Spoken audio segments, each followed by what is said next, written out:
On this edition of Designer Notes, we're going to see what happens when a native of British Hong Kong tries to make a German watch. We'll also discuss how it feels like to get that elusive Rolex AD call. And finally, in your viewer comments, we're going to nitpick some G-Shocks.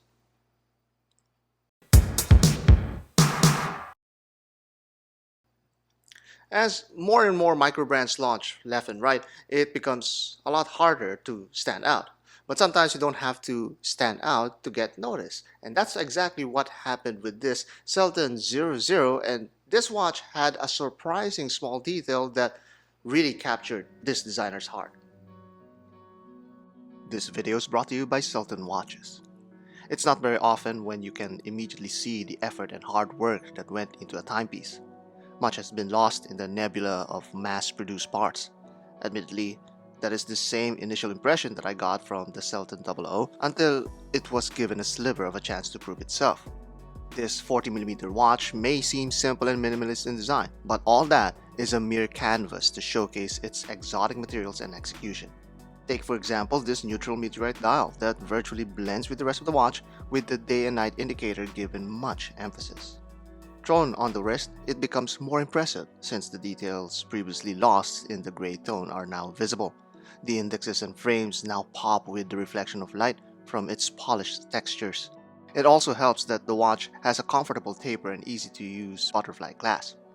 I would have preferred a more hefty bridge structure, as this one looks rather slim, but all that is a conscious effort to stay out of the way as your attention is glued to that dial. This watch face is really simple with just an hour, minute, and seconds configuration. There's a beautiful day and night indicator that really makes this Miyota 9132 caliber a little more appealing than just an off-the-shelf workhorse that it is. Equally minimal is the crown that is a tad too small to turn. These are all the efforts to make the 00 as visually focused yet versatile. This sailcloth strap from Artem works well, and so are these other colored straps that are at my disposal. Just don't ask me to slap on a NATO strap on this dressy watch, as I feel it will dress it down far too much for my liking. It's a given that it can't be your one watch to rule them all, so let's see it as part of a three-piece collection that could cover all of the possible situations. I placed it together with the sub and a PRX, and I'm surprised at how it works well with these two. The 00 covers all of the dressy occasions, while the sub can take over on the really special ones and the general casual affairs. For a dressy watch, this falls on the thicker side, but nothing too thick to alert your fitness coach. For those lounging nights where your personality takes center stage, the PRX does the job well. This also diversifies your taste, as you can pander to both your connoisseur and hipster friends. This Tissot is also lighter on the wrist when you're in the mood to chill. The collection may be a bit monotonous, with blue as the only other color available, but then that's the risk you run when you have only 3 watches to choose from. By its own merits, this watch packs a few extra details as we look closer. First is this high-angled sunburst bezel that subtly pleases your eyes as light traces outwards through the case. I love that this was broken down by a polished facet as well. The bracelet uses the same contrasting finish, which also includes a signed cover for that butterfly clasp. The bridges for the said clasp is polished with a center area decorated with some perlage patterns. The case back also exhibits the same attention to decoration. This custom decorated rotor gives enough space for the machine finished Miyota caliber underneath. This signature branding is also stamped on the crown that's nicely framed by polished chamfers. The subtle satin finish covers most of this area, allowing for the dial to capture your admiration. These slender hands are thermal blued for a rich, amazing luster that needs to be done manually. The indexes and badge are polished to stand out against that unique slice of meteorite, which makes this Selten 00 unique because no two are alike. Selten doubles down on this by having 2 different meteorites on the day and night indicator. Note also how the stars shine over this dark subdial in certain angles. Simply gorgeous. This has become the biggest selling point for me on this watch. This subdial not only entertains with its materials, but the pontiff-style hour hand also aligns over these meteorites in a stroke of geometric wonder. A fantastic use of an otherwise decent movement. This version lacks the lume on the indexes, but the other models didn't have the aligning pontiff hand. I much prefer this one. We often think that horological beauty and proficiency could only come from watches that break the 4-digit price range. We expect even less from upstart brands such as Selten, but this dial really deserves at least to subvert your expectations. But I came out more than impressed after reviewing the Selten 00, and that's coming from someone who's turned down reviewing some microbrands that failed to pique interest. At a pre-order price of $579, you can spend more on an uninteresting Seiko, or even double for a mediocre Hamilton. But buying watches is not just a matter of price canvassing and stat duels, although we're guilty of doing that all the time. But wiser men say, buy what you love. And there is so much to love in the Selten 00. It's got that somewhat German no-nonsensibility to it, dressed with extravagant slices of rock and carefully placed polished facets. Coming from a lady-wristed man that could barely speak English coherently, that may sound like a massive contradiction. But from owning the Selten 00, one can clearly see that Selten knows exactly what it's doing. The Selten 00 is an elegant, dressy/sporty watch that manages to use minimalist principles and fuse it together with uniquely crafted parts. It's a great start from a new microbrand that really takes its geometry seriously and to great effect, applying it to make a stunningly beautiful watch. And that is the Selten 00. Now, about 2 weeks ago, I got the privilege of experiencing one of the most exhilarating emotions that all watch enthusiasts can often only hear about. It's the elusive call from their local Rolex dealer. Now, to spare you all of the torturous details, such as me gushing and giggling over this experience like a little girl with her new tiara and Snow Queen dress and fireworks in the background, I'll just tell you that it's a very uplifting experience. I feel honored, I feel special, and unless you're someone who has so much influence that the mere mention of your name rolls out red carpets, summons camera flashes, and champagne showers, you may be jaded by this experience already. But for us commoners, it is still a spectacle, an event unto itself. This may also mean something about the general Rolex market right now. And as promising as this may sound like, there's actually an even more significant event for me personally that happens to also involve Rolex. Now, before I share that with you, let us all discuss and examine how this call from the AD may possibly mean something significant for you as well. Let's briefly sum up the Rolex market for many people outside the watch hobby circle. Rolex is the most popular watch brand to the point of being an emblem of achievement and success for the greater viewing public. This perception is proliferated by Rolex marketing strategy throughout the decades and then largely shared by social media with the advent of the internet. They make watches of high quality and prestigious, even though it's not the best quality and it's not the most prestigious. It's remarkably very popular that even people who don't follow watch-related current events know what a Rolex watch is. Because of this incredible weight in value, the trading market for Rolex is exceptionally different from the rest of the watch market. While traditionally limited production watches tend to be the more desired pieces, the Rolex market replaces this with attainability. Rolex mass produces their pieces, and yet they are still harder to get because of that massive demand coming from the public. The public here is not just coming from watch enthusiasts, but also from anyone else who knows about Rolex. Car lovers, shoe collectors, bag enthusiasts, and everyone else who knows about luxury goods all know about Rolex. The audience is multiple times bigger compared to other brands who mainly trade in the same retail range. While the ratio between the two segments of the market may look similar, Rolex is multiplied many folds over. This is the oversimplification of the Rolex market that many actual experts hate to see coming from amateurs like me. But this is the best that I can do to show how incredibly sought after a Rolex watch is. Now, to work with this kind of demand, waitlists have been created in the effort to land the right watch at the most qualified wrists. So the closer you are to the top of the list, the closer you are at owning your preferred watch. Obviously, despite what authorized dealers may say, the person in front of you on the list is highly likely there earlier than you, or likely possesses a name that summons red carpets, camera flashes, and champagne showers. This is what makes Rolex valuable to many people. It's a luxury good that requires a lot of money and waiting. So when your local Rolex dealer gives you a call about that model that you're waitlisted for, you're expected to hand over your scalpel to your first assistant or anesthetist, drive like Paul Newman in Bullet to your local AD, and pick up your piece. You have to do it in the next 30 minutes before your contact puts the watch in the dreaded display case. Because all watch enthusiasts know that the display case is where all Rolex sports watches pass on to horological nirvana. This is where the unusual part of my story comes in. I also got this call from our local dealer. Now this Rolex Datejust blue dial on a fluted bezel and Jubilee bracelet is simply stunning to behold.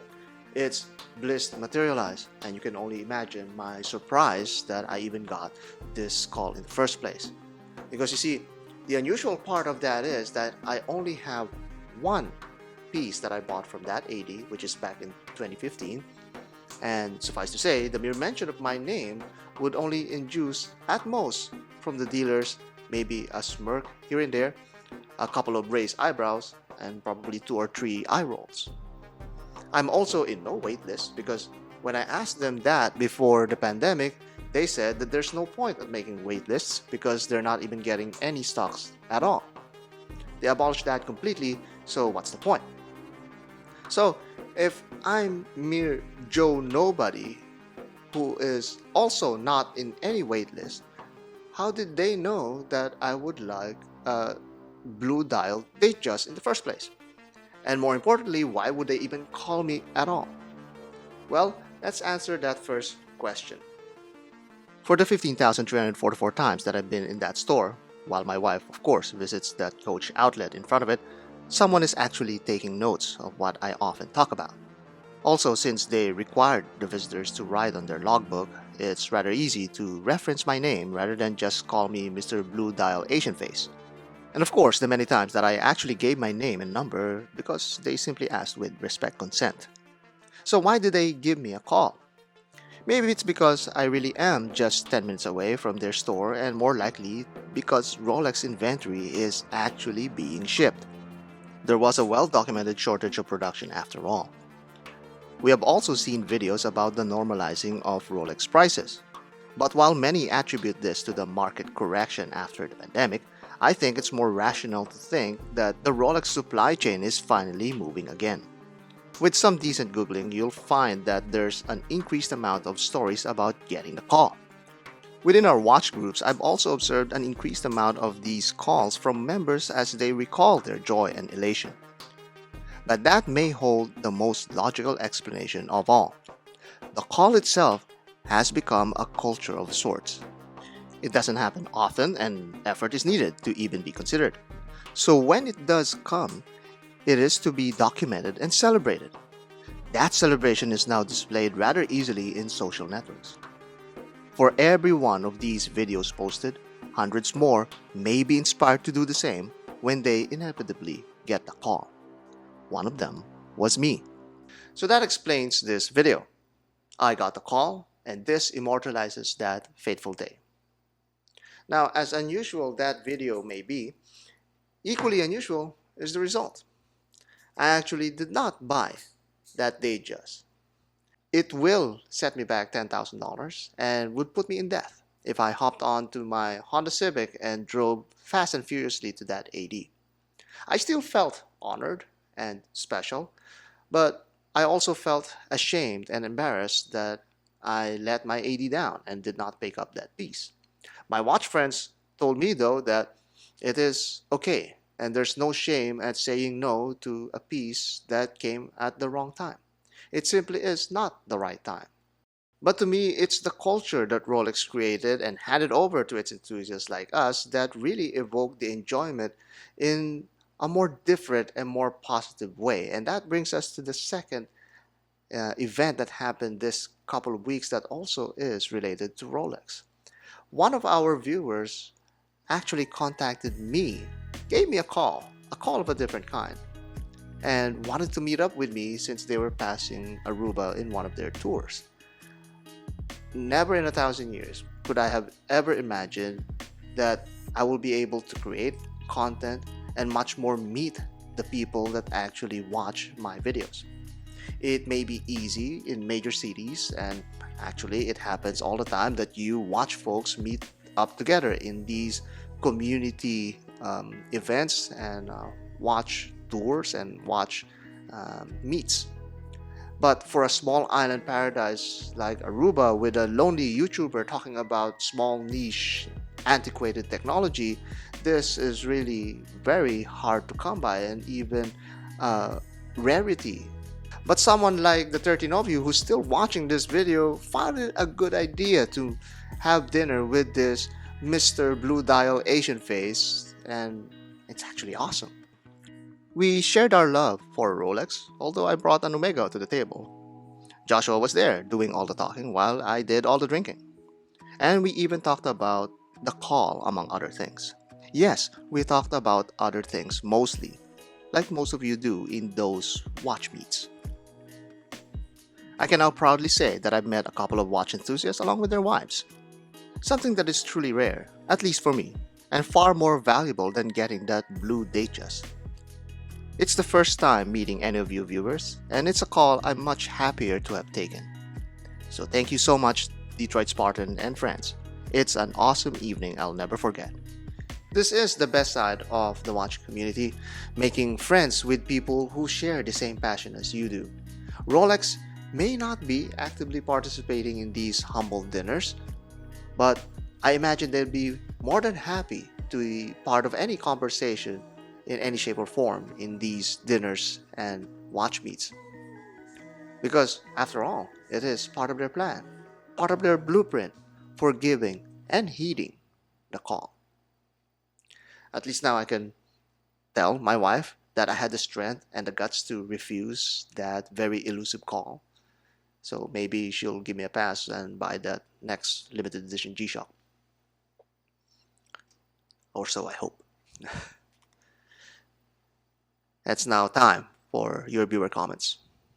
And let's nitpick some of those Gshocks.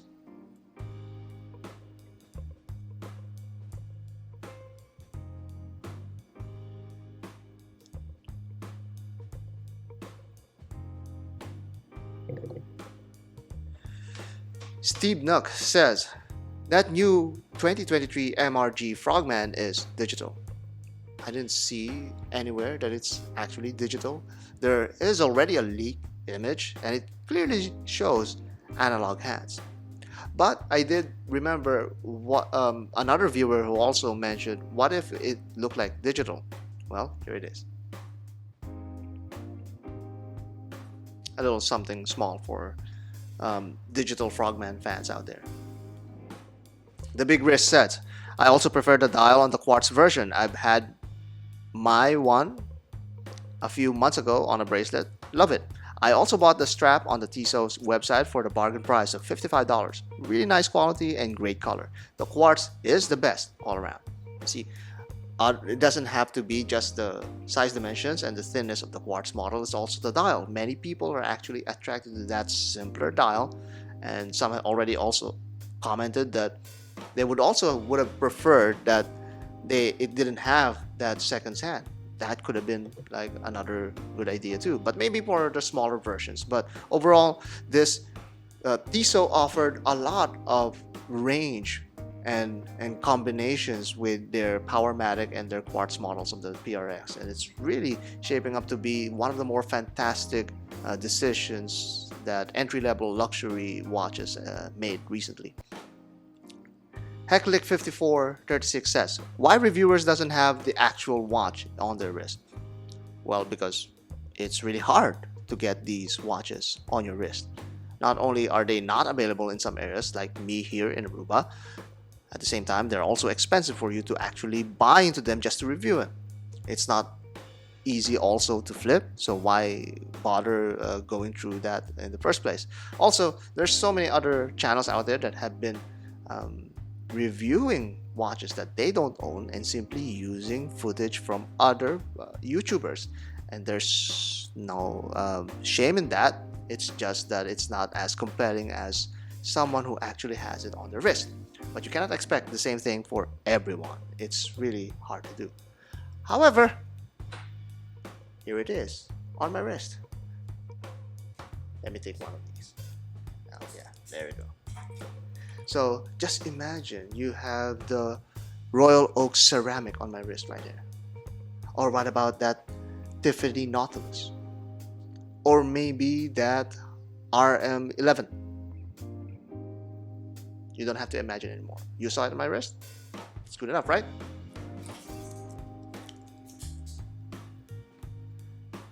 The lengths I go to for you viewers. Sorry. Yusuf Tube 11022 says, it is not the first MRG Frogman, but it will be a very special watch for Gshock lovers. Many people complained about MRG pricing, but it is the top luxury watch when it comes to Gshock or even Casio. Gshock equals Mercedes, MRG equals Mercedes Maybach. Okay, very somewhat appropriate description. It is true, it is not the first Frogman, but I did not mention it is the first Frogman. I don't remember mentioning that in my video. The first Frogman looks like this. It doesn't look like an MRG Frogman to me at all. But then again, this design is what, back in the 90s, so it really looks 90s by design. It doesn't look like anything near the MRG that we know right now, and you know, it doesn't hurt for Gshock to release a proper MRG version. It's the same like the Gshock Square as well. JW99 says, but I thought you said the TVA was the greatest Gshock Square. Did I say that? Well, actually it still is to me, because it's the one that I own. That is to me the greatest Gshock ever, until maybe I own another MRG or not another. I've never owned an MRG. Maybe if I own an MRG Square, then maybe my opinion would change. The greatest Gshock Square, in my humble opinion, is still the TVA, because it's the one that I own. I must support my own and my purchasing decisions. Otherwise, I may not be able to purchase another one again. Deeply Rooted 73 says, the Rolex is making up for some kind of hypermasculinity. It is ugly beyond reason. The Omega is beautiful excess. Great objectivity in your video. Well done. Thank you so much. Thanks for appreciating that. And I don't think that Rolex is trying to aim for people to have bigger wrists in the future. Maybe they should have paired that Deepsea challenge with Skittles, Toblerone, and other sugary goods, so that in time, the more people who buy these Deepsea challenges, they will also be more morbidly obese to be able to wear them. Is that a good thing to say? Okay, well, forget that I said that. Maybe we could just imagine that these are for big-wristed pirates, and that's the reason why Rolex tried to make this obnoxious piece of watchmaking history. Maybe James Cameron is a pirate. Who knows? Sparky Marky Mark 2316 says, are you a fan of James Cameron? Is he reading my notes that I just mentioned about James Cameron, and now he whatever? Okay, I did like Terminator 2. It's one of the best sequels ever, but I'm not a fan of all James Cameron movies. Barry Big Balls says, you can't get the full mod kit for $49. It's way more. Okay, I did my research. Here it is. Get that before time expires or before stock runs out. James Stringham says, I'm not sure why you guys get so caught up on battery life. Okay, here we go. Like you watch collectors, do you sleep with them on? Because if you don't, you're going to be setting it down on your bedside table all night anyway. So what's so inconvenient about charging your watch? Especially with the Ultra, where if you forget to charge it one night, you can charge it Next, I wear my Ultra to sleep for tracking, and 1 hour on the charger each night is more than enough to last through sleep tracking, and 1 hour workout the next day throughout the next night. Okay, that's like a lot of excuses for an Apple Watch. Okay, look, right now there's still a stigma against quartz watches when it comes to mechanical watch collectors. There is some sort of middling between the two areas now, because some quartz watches really are that good, G-Shocks, Tissot, PRX, and they're really trying to grab the other audience of the mechanical watches. That took like years and decades already for watch enthusiasts to overcome, but then the Apple Watch comes in and it brings in a totally new audience into the mix. Now, those audiences are like James Stringham. You're on that side. You're not in the side of the watch collectors yet. Not at least I think. If you think so, comment down below and let me know, and we can continue this conversation. But nevertheless, quartz watches already have such an opposed dichotomy to mechanical watches, especially when many of us old folks still remember the quartz crisis, as we dub it. There's already that battle going on. We don't want an extra battle to happen. It's like three pirates battling the same seas in a whirlpool of CG graphics, and then somebody just plunges in and tries to grab you and say, hey, you know what, I'm the new pirate in town. So to me, just wait for your turn. Maybe the Ultra in time would be more than 5 days of battery life like other smartwatches are. But until then, we will continue to be antagonistic against the Apple Watch for no reason at all. But until the Apple Watch is collectible, then maybe we can try to consider that. Rockist says, damn, that fake round kills. He's talking about the Seiko mods, and also another viewer also mentioned that. Where is it now? Yeah. To Dresik says, that big screw is a no big, in my opinion. A big no, in my opinion. A lot of bots in the comments too. Obviously, Dresik has a lot of time to surf for bots in my comment section, but nevertheless, people didn't like that massive crown or fake crown on the SKX mods. But to me, it's just another thing that makes it, I guess, unique compared to the other mods. And since it's already aping Royal Oak, in essence trying to fake its way into Royal Oak, why not have the crown instead? And I guess that also makes me one of them really hypocritical watch enthusiasts, because one day I say I don't want fakes, and then on another I like fakes of this kind. But the point is here, that kind of mod was trying to really get that look, but at the same time not trying to be a replica or a duplicate of the Royal Oak. I guess it's an acquired taste. I thought that when it was on my hand, it felt natural having that crown there, and not having that crown there kind of looks weird, because I know that it's not a Royal Oak, but at the same time I know also that it's a G-Shock with 4 buttons on each quadrant of the case. So to me, that kind of made it a little bit more stylistically or visually interesting in the right way, because we were expecting a crown there. But then again, everyone has its own taste, and that could not be yours. And if you didn't like that, there are other brands that have that kind of mod but without the crown, so you can choose that. It doesn't take away from your enjoyment. And now finally, some choice words from Mr. Zilos. About that time that I picked G-Shocks over a Rolex, Mr. Zilos disagrees.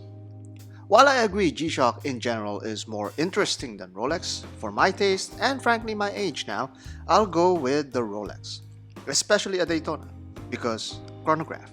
I like wrist shots. It's where I get many of my ideas for the next watch purchase.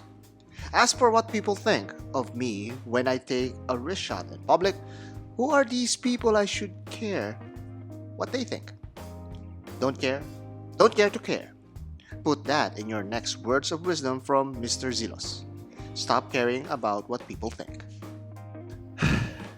Thank you, Mr. Zelos, for imparting your choice words of wisdom.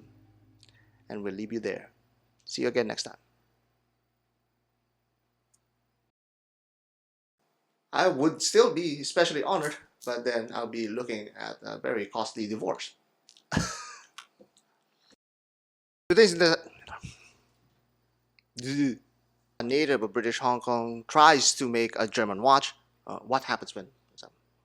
On this edition of Designer Notes, we're going. And finally, in your viewer comments, we're going to see and try and nitpick some G-Shocks. See and try and nitpick some G-Shocks.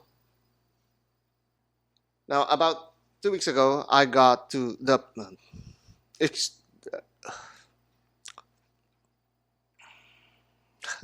Let me do it again then. This is where the unusual part. Oh man.